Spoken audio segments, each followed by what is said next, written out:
masuk dalam firman Tuhan. Kita akan baca satu ayat yang menarik tentang berbuah, fruitful and multiply, yang merupakan series.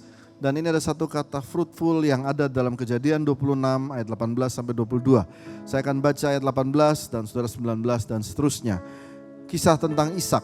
Kemudian Ishak menggali kembali sumur-sumur yang digali dalam zaman Abraham, ayahnya, dan yang telah ditutup oleh orang Filistin sesudah Abraham mati. Disebutkannya lah nama sumur-sumur itu menurut nama-nama yang telah diberikan oleh ayahnya.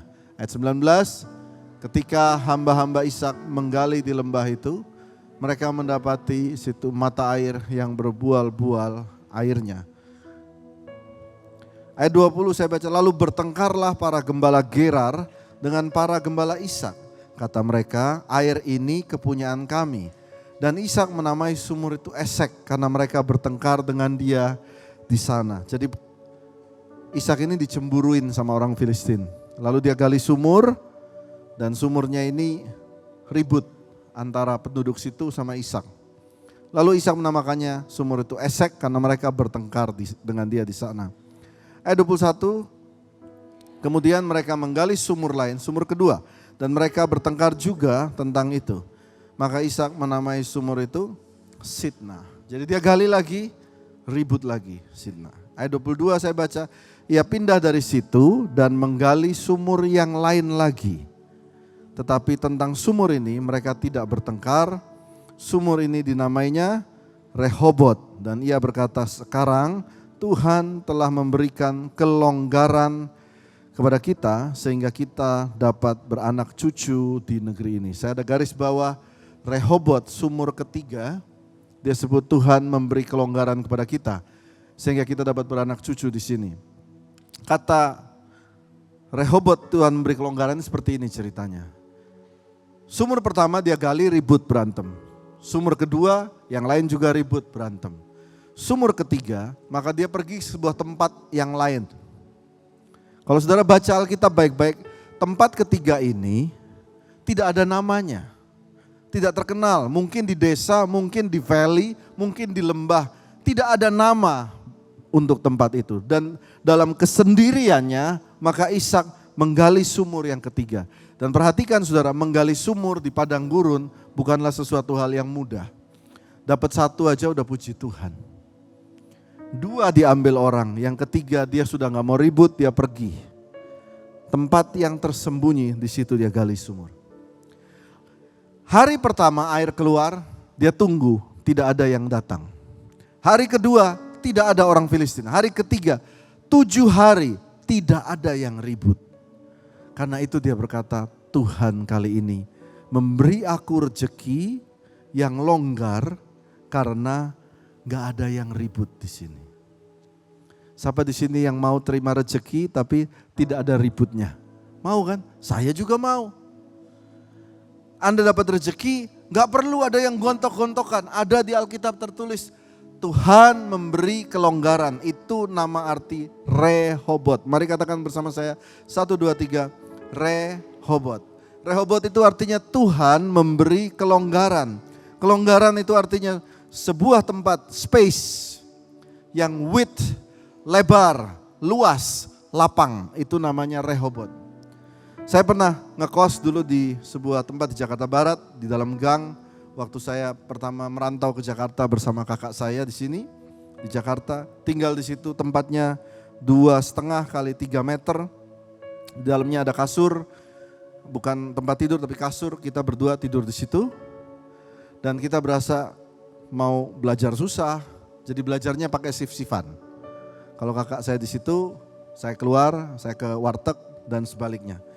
Dan di situ kita merasa sempit. Tapi kata Rehobot ini longgar. Saudara ke depan bisa, ke belakang bisa, ke kanan, ke kiri bisa. Saya berdoa tahun 2025 kita semua terima rezeki yang longgar. Amin. Yang mau kasih tepuk tangan buat Tuhan Yesus. Kata longgar itu enak saudara. Saudara ke mall, mau makan marugame, bisa. Atau mau makan, apalagi Kokorayan, Hokben juga bisa. Iya kan? Nggak di diskon ya Hokben ya. Mau ke kanan bisa, mau ke kiri bisa.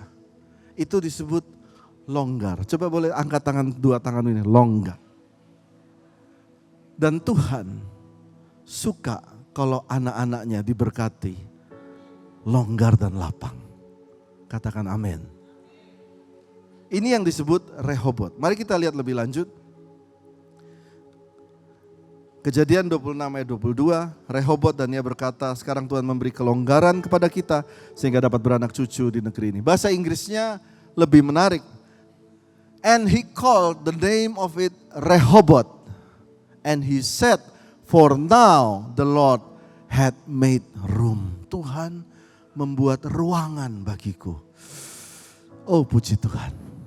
Saya berdoa juga gereja ini ya, tim Kak Evelyn, Ko Ryan, Michael, memberi kelonggaran secara keuangan. Khususnya secara keuangan buat gereja dan juga bagi jemaat. Longgar. Lord had made room for us. Lalu ada kata kedua yang menarik, and we shall be fruitful in the land. Fruitful in the land. Jadi kata fruitful di sini muncul sesuai dengan tema kita, be fruitful and multiply. Kata fruitful ini muncul setelah ada Rehobot. Jadi Tuhan memberikan tanah yang lapang, setelah itu dia berkata, berbuahlah. Be fruitful. Jadi saya tulis, apa kata, ada satu ayat yang menarik, Kejadian 19, ada dua orang malaikat datang ke Sodom, kota Sodom, mau dihancurkan kota Sodom dan Gomora. Saya baca ya, dua malaikat itu tiba di Sodom waktu petang, lalu Lot sedang duduk di pintu gerbang Sodom. Dan ketika mereka melihat, bangunlah ia menyongsong mereka, lalu sujud dengan mukanya sampai ke tanah dan berkata kepada dua malaikat itu, Tuan-tuan, silakan singgah ke rumah hambamu ini. Bermalamlah di sini dan basuhlah kakimu, maka besok pagi para malaikat Tuhan ini boleh melanjutkan perjalanannya. Jawab dua malaikat itu, tidak, kami akan bermalam di tanah lapang. Kata Rehobot atau Rehob itu sama, muncul di situ. Rehob, tanah lapang. Jadi kata Rehobot itu artinya a spacious place with. Jadi muncul kata itu juga. Nah lalu saya lanjutkan. Kita harus ingat dua poin hari ini. Yang pertama, Tuhan memberikan Rehobot, kelonggaran dan tanah lapang. Lalu yang kedua adalah setelah tanah lapang itu diberikan, maka saudara harus berbuah. Katakan berbuah. Tahun 2025 Tuhan janji kasih tanah yang lapang, tapi Tuhan juga mau kita semua berbuah. Kata berbuah itu kalau kita pelajari Ishak itu setelah itu berusaha menanam. Dia menanam, planted, ditanam. Tanaman itu ditanam, diusahakan. Baru bisa berbuah. Saya mau katakan di sini, berbuah itu tidak mudah. Namanya orang Kristen berbuah itu harus siap ditanam. Melewati hal-hal yang berat, tapi demi supaya dapat berbuah dan memuliakan Allah, harus siap ditanam. Mari kita lihat, lanjutkan. Orang yang mau berbuah, ya, ada favor Tuhan diberikan Rehobot, itu harus ada favor plus labor. Sekali lagi saya ulangi, ada favor plus labor. Jangan berkata, oh ini favor Tuhan, saya gak kerja, saya gak ngapa-ngapain. Saya rasa konsep itu tidak sepenuhnya benar. Konsep yang benar, favor plus labor, fruitful. Fruitful yang baik, katakan amin. Banyak orang mau favor tapi gak mau labor. Doa aja kuat doanya, tapi disuruh kerja malas. Disuruh rajin malas. Memikirkan untuk tempat kerjanya supaya maju malas. Lalu hari Minggu paling rajin ke gereja. Hari ini firman Tuhan berkata favor plus labor. Katakan amin. Jadi selain dapat favor juga usahakanlah. Usahakan. Nah mari kita lanjutkan. Yohanes 15 ayat 5. Mari kita baca bersama-sama ya. 1, 2, 3. Akulah pokok anggur dan kamulah ranting-rantingnya. Barang siapa tinggal di dalam aku dan aku di dalam Dia, sebab di luar aku kamu tidak dapat berbuah apa-apa. Barang siapa tidak tinggal dalam aku, dibuang keluar seperti ranting menjadi kering, kemudian dikumpulkan orang, dicampakkan ke dalam api, lalu dibakar. Lihat baik-baik ini, tentang fruitful itu harus planted, diusahakan. Pelan-pelan saya akan bahas ini. Yohanes 15 berkata, tinggal di dalam aku, stay, tinggal di dalam aku, kata stay. Baik, hari ini saya dikasih kostum, kalau saudara lihat kostum gereja ini, selalu janjian semua, termasuk yang membawakan firman, kecuali pendeta tamu ya. Jadi kalau saudara lihat singer-singernya semua pakai baju hijau dan biru, termasuk saya. Tinggal di dalam aku. Oke, boleh kasih video live.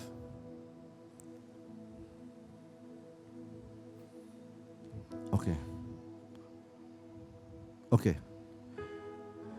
Sebuah pohon, ini makanya saya pakai hijau, saya rasa nggak kebetulan. Ini jadi saya ini mirip pohon, ya jasnya hijau jadi mirip pohon. Ini saya jadi pohon, gitu ya. Kata tinggal di dalam aku, perhatikan ini. Kata tinggal itu artinya stay di sini. Tapi banyak orang Kristen itu hari ini pendeta di gereja JCC Jantung lumayan nih. Pak Gembala yang khotbah. Tapi kayaknya tadi lagu dangdutnya terlalu goyang. Kayaknya saya mau yang pindah deh. Dan pohon ini pindah, minggu depan pindah ke gereja lain yang lebih tenang mungkin. Lalu tenang, sepertinya gereja yang lagi happening. Oh, ke JBCC. Lalu pindah lagi ke GMS aja. Pindah lagi ke GSJS, pindah lagi kemana? Saya mau tanya saudara, pohon jenis seperti ini, dapatkah dia bertumbuh dan berbuah? Kenapa? Kamu cabut dia punya akar semua, dia pindah lagi ke gereja lain. Kamu cabut lagi, dia pindah lagi ke gereja lain. Alkitab berkata stay, planted, tertanam. Waktu kamu tertanam, baru kamu bisa berbuah. Katakan amin. Saya mau kasih contoh begini. Oh, ke gereja itu aja pasti dapat berkat. Pendetanya ganteng, tinggi. Saya ya maksudnya ya. Maksudnya saya tentu. Daripada ngomongin orang lain kan. Saudara, saya mau tanya saudara. Nanti saya kasih ayatnya ya. Saya kasih. Kalau memang satu denominasi gereja, Tuhan memakai semua dengan masing-masing. Kalau satu denominasi gereja paling benar, saya mau tanya, apakah orang yang pergi ke satu denominasi gereja tertentu, misalnya oke lah kita sebut yang modern, misalnya GPCC, apa semuanya diberkati secara ekonomi kaya semua? Tidak kan? Oh ke GMS pendetanya tinggi, ganteng, tapi tetap lebih ganteng saya. Saya mau tanya, apakah di sana semuanya 100%? Diberkati semua. Nah tadi pagi ada tamu, tante saya, dia diberkati Tuhan luar biasa. Dia seorang dokter gigi terkenal, diberkati. Dia Katolik. Dari kecil sampai hari ini dia Katolik. Dia memuji Tuhan luar biasa. But he learned to be faithful, setia. Kalau memang saudara merasa bertumbuh di gereja ini, stay here. Katakan amin. Coba yang anggota GJJ, Gereja Jalan-Jalan, stay. Dan Anda akan melihat mengakar. Saya kasih ayatnya, ada ayatnya. Mari baca bersama saya, 1, 2, 3. Orang benar akan bertunas seperti pohon korma. Stop dulu. Orang benar akan bertunas seperti pohon korma. Kenapa dia kasih contoh korma? Korma itu gak terlalu tinggi. Tapi akarnya dalam banget. Betul ya? Lalu kita akan tumbuh, ayo sama-sama baca. Akan tumbuh subur seperti pohon aras di Libanon. Nah pohon aras di Libanon tingginya bisa sampai 20 meter. Jadi Alkitab menulis gini indah sekali. Akarnya sampai bawah seperti korma. naiknya tinggi seperti pohon aras. Lalu ayat 14, mari baca 1, 2, 3. Mereka yang ditanam di bait Tuhan akan bertunas di pelataran Allah kita. Mereka yang ditanam. Saudara, semua yang ditanam di gereja lokal, ditanam di sini, Anda akan bertunas. Seperti itu. Lalu ayat 15 baca, pada masa tua pun mereka masih berbuah, lihat ya, menjadi gemuk dan segar. Ayat 16, untuk memberitakan bahwa Tuhan itu benar. Bahwa ia gunung batuku dan tidak ada kecurangan padanya. Saya mau jelaskan ini. Tadi saya bahas ini sama Cici Feren. Kalau saudara jadi jemaat GJJ, gereja jalan-jalan, pohon di sini pindah, pohon di sini pindah, pohon di sini. Kenapa Anda pindah? Karena setiap Anda masuk ke sebuah gereja, Anda mencari kecurangan di dalamnya. Betul kan? Oh, ini pendetanya ambil uang nih. Iya, pendetanya kayaknya ambil uang nih. Kedua, oh majelisnya nih kepo nih, suka ngegosip nih. Lalu Anda pindah. Lalu yang ketiga Anda, ini curang nih.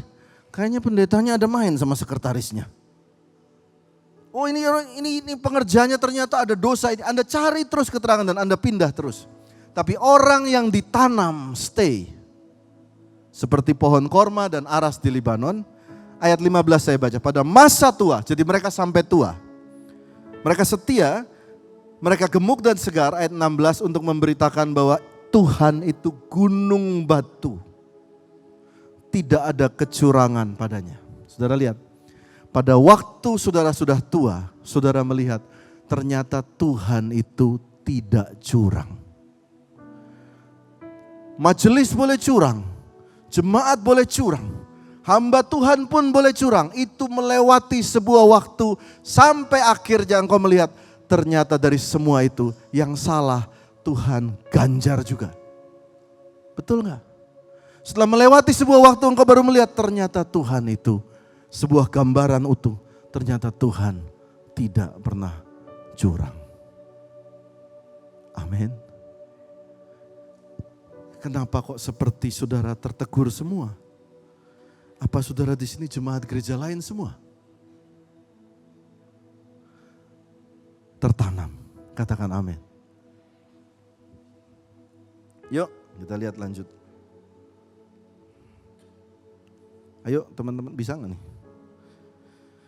Ada ayat lagi yang tulis begini. Memang dahulu kamu adalah kegelapan, tetapi sekarang kamu adalah terang di dalam Tuhan.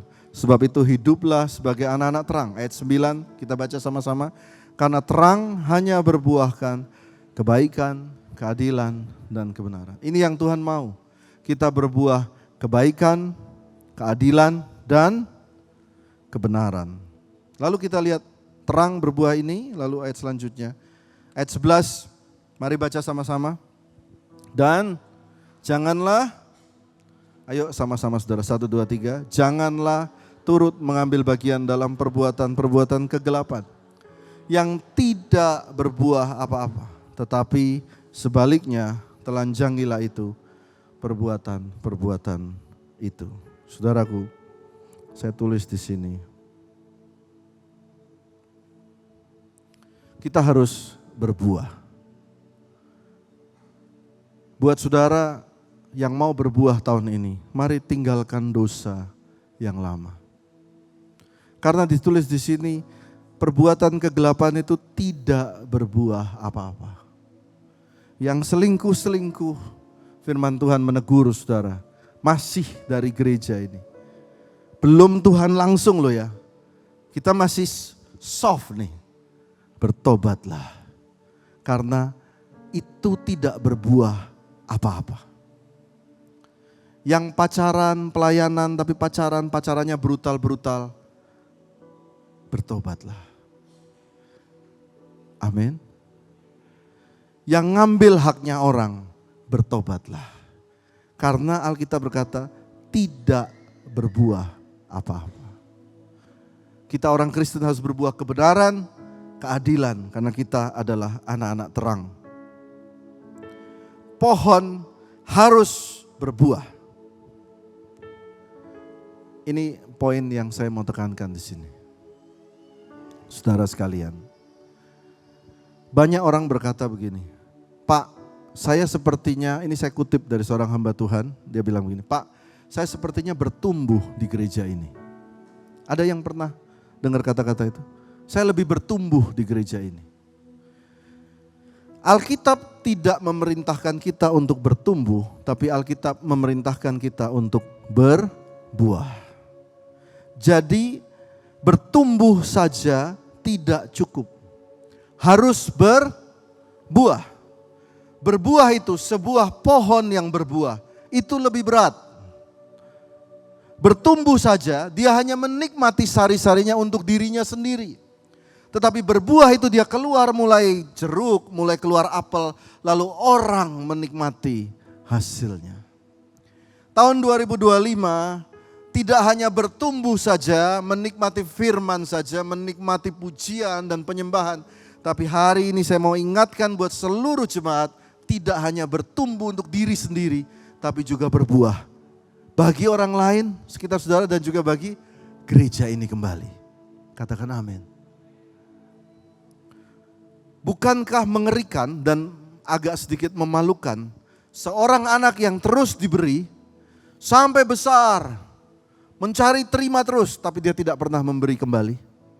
Bukankah itu mengerikan? Hari ini saya berdoa jemaat JCC Cijantung ibadah 2 berbuah, berkontribusi. Jangan menjadi orang yang mencari berkat terus. Saya tulis di sini. Mencari berkat terus tetapi tidak pernah menjadi berkat. Jangan pernah menjadi orang yang minta dikasihani terus tetapi tidak pernah mengulurkan tangan. Ingat, pohon dikenal dari buahnya dan dari buahnya Bapa dipermuliakan. Berikan tepuk tangan buat Tuhan Yesus. Bagian terakhir. Saya undang teman-teman pemusik. Jadi ingat, fruitful adalah favor plus planted plus labor. Mari kita lihat bagian terakhir. Ada satu ayat di kitab Zakaria 8 ayat 3 sampai 5 yang menuliskan begini. Kita baca sama-sama 1, 2, 3. Beginilah firman Tuhan. Aku akan kembali ke Sion dan akan diam di tengah-tengah Yerusalem. Yerusalem akan disebut kota setia. Dan gunung Tuhan semesta alam akan disebut gunung kudus. Zakaria ini adalah ditulis oleh seorang nabi bernama Nabi Zakaria yang berdoa pada waktu itu Israel sedang diasingkan, negara Israel dijajah dan keluar daripada Yerusalem. Waktu dalam pembuangan ada firman Tuhan menuliskan, I will return, aku akan kembali ke Sion. Waktu saya baca ini, saya tulis ayat ini, firman Tuhan juga diberikan pesan buat saudara semua. Tuhan akan kembali bagi saudara. I will return to you. Saya tanya maksudnya apa? Maksudnya ada tahun-tahun yang hilang dalam hidupmu. Lost year, wasted years. Tahun ini Tuhan akan ganti itu semua. Tuhan akan kembali mengasihi, menyayangi, mengangkat engkau kembali. Lalu ada ayat selanjutnya, yakni ayat 4 dituliskan. Mari baca bersama saya 1, 2, 3. Beginilah firman Tuhan semesta alam. Akan ada lagi kakek-kakek dan nenek-nenek duduk di jalan-jalan. Kata jalan di sini aneh memakai kata rehob. Dalam tanah yang lapang, kata Rehobot itu muncul di sini. Ada kakek dan nenek. Masing-masing memegang tongkat karena lanjut usianya. Saudara bisa bayangin kakek nenek jalan-jalan di tanah yang lapang. Lalu ayat 5, mari baca bersama saya 1, 2, 3. Dan jalan-jalan kota itu akan penuh dengan anak laki-laki dan anak perempuan yang bermain-main di situ. Kata jalan yang kedua juga memakai kata Rehobot. Waktu ayat ini saya tulis waktu jadi bahan, Tuhan ingatkan satu hal. Yang pertama, Tuhan akan kembali kepadamu. Yang kedua, tanah yang lapang. Tidak hanya lapang saja, tapi diisi sama Tuhan. Diisi kakek nenek, diisi anak-anak laki-laki dan anak-anak perempuan. Artinya penuh dengan sukacita. Indah ya saudara. Saudara lihat Alkitab hari ini. Dia katakan penuh dengan anak-anak laki-laki dan perempuan kecil bermain-main. Dan kau akan lihat kakek dan nenek dalam Rehobot itu. Tanah yang lapang. Saya berdoa secara khusus dalam Vision Sunday 2025. Saudara semua diberkati Tuhan. Dilapangkan rezekinya sama Tuhan. Saya berdoa saudara akan punya aset. Aset itu artinya usaha yang menghasilkan uang. Dan yang kedua saya berdoa, saudara akan punya tanah tahun ini. Land owner. Dilapangkan oleh Tuhan. Sehingga pada waktu engkau mau memberkati anakmu sekolah, cicilan, longgar, lapang. Katakan Rehobot 1, 2, 3. Rehobot. Janjinya Tuhan akan kembali padamu. Dia akan ganti. Yang kedua, tanah lapangmu akan diisi penuh. Berikan tepuk tangan buat Tuhan Yesus.